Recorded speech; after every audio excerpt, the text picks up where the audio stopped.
Hello, everyone, and welcome to Navigate Autism's Traveling Podtips. I'm Jane Lynn Britton of Navigate Autism, and this morning I'm back in the backyard looking at another beautiful sunrise, but the snow we've had has turned to ice, which is actually really pretty, but funny because my dog is kind of like skating around with a ball. Almost looks like a hockey player right now. And I found myself celebrating him because he was having fun, but doing a really good job batting that ball around. And as I was celebrating him, I was thinking, this is what we do with our kids, or this is what we want to do with our kids. Celebrating is so important to them and their inspiration to be motivated to do anything. And it's so important to humans, to us. If you think about if you've gone to the gym and been trying to lose weight or work on a routine, and you have a coach or someone there saying, great job, keep going, that's celebrating you. And it makes you feel good. You want to keep going. Or if you've taken a class and your teacher said, wow, nice job, you really got it, you feel good and you feel seen and heard. Well, that's the same with our kids. Celebrating them really does help put a smile on their face, help them want to learn more. As I've observed William over the last 20 years, I realized, and he's had autism since he was 3, so for 17 years, I really have watched him and realized that there's so many things in life that we do that we kind of take for granted. Our body, our brain-body function and connection just seems to work. Well, with him, it's not as easy.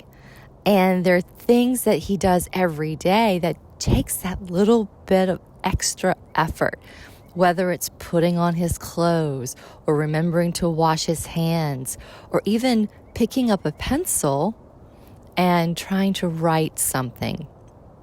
All those things take extra effort, even looking at me, trying to say a word. And so when I celebrate even the smallest effort, he gets excited and he does more. And not only does he do it, he wants to do more. And so what I've learned is to celebrate every day. Little things, big things, of course, but little things. Even if he looks at me or smiles or understood a simple direction, the way he drew a picture, we love to draw together, and I'll draw maybe even just a smiley face, something so simple. And then I'll look over and he's doing the same thing. I'll be like, wow, that's really great. Good job. Because there's a lot of cognitive ability that went into that, wanting to model after me, drawing something very similar. And so I celebrate that.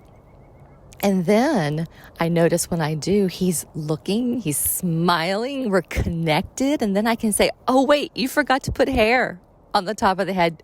Put some hair. And then he will. It may be a scribble, or it may be lines, or it may look like hair. Whatever it is, I celebrate because he took that next step. And then when I celebrate, he's again smiling and kind of leaning into our interaction. And then I can say something like, wow, this is so cool. Here's some tape. Go put this on the wall so we can look at it, or we can show Dad later. And that's a big thing. You're getting up out of his chair, taking the tape, putting it on the paper, walking across the room to the wall. And if I want, I can be specific, put it next to the door on the wall, right? And that's a lot of cognitive ability.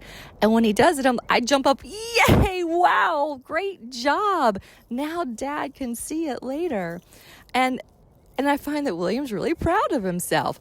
Now, those are some simple actions and activities, but that can generalize to anything that you're doing with your child, whether it's more simple or more complicated.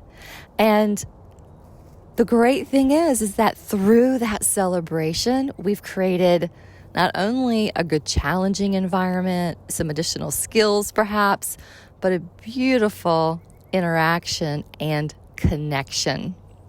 I do want to pause a moment and just mention that celebrating at any time in any way that you feel comfortable is perfect. It's authentic for you, but that authenticity is really the key. If you find that you're celebrating, your child really isn't responding, well, just check in with yourself and see, are you really feeling it? Is it authentic, or does it feel fake or pushed in some way? And if it's more fake or not the true you, or you don't really mean it, then don't celebrate. Wait until you really feel it. And the way to really feel it is start looking and observing more, and observe the little things that your child does, and then get excited about that. And that excitement will bubble up, and you'll come out with some sort of celebration like, nice job, wow, way to go, I'm so proud of you. Whatever is authentic for you. Because that authenticity is definitely something our children feel. We feel it when we're with people who are or are not being true to themselves or us. Well, our kids feel it too, and even more so.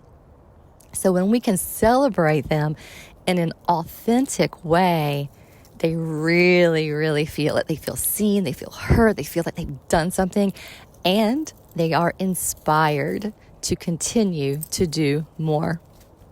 So celebrate them every day. And on a final note, celebrate you. Because you are amazing and you're doing such great things for your child. And the fact that you're listening to these podcasts and trying these things, you are really committed and doing so much to help your child. So celebrate you and enjoy the outcome that you see for yourself as well as for your children. Take care, and I look forward to coming back and talking again very soon.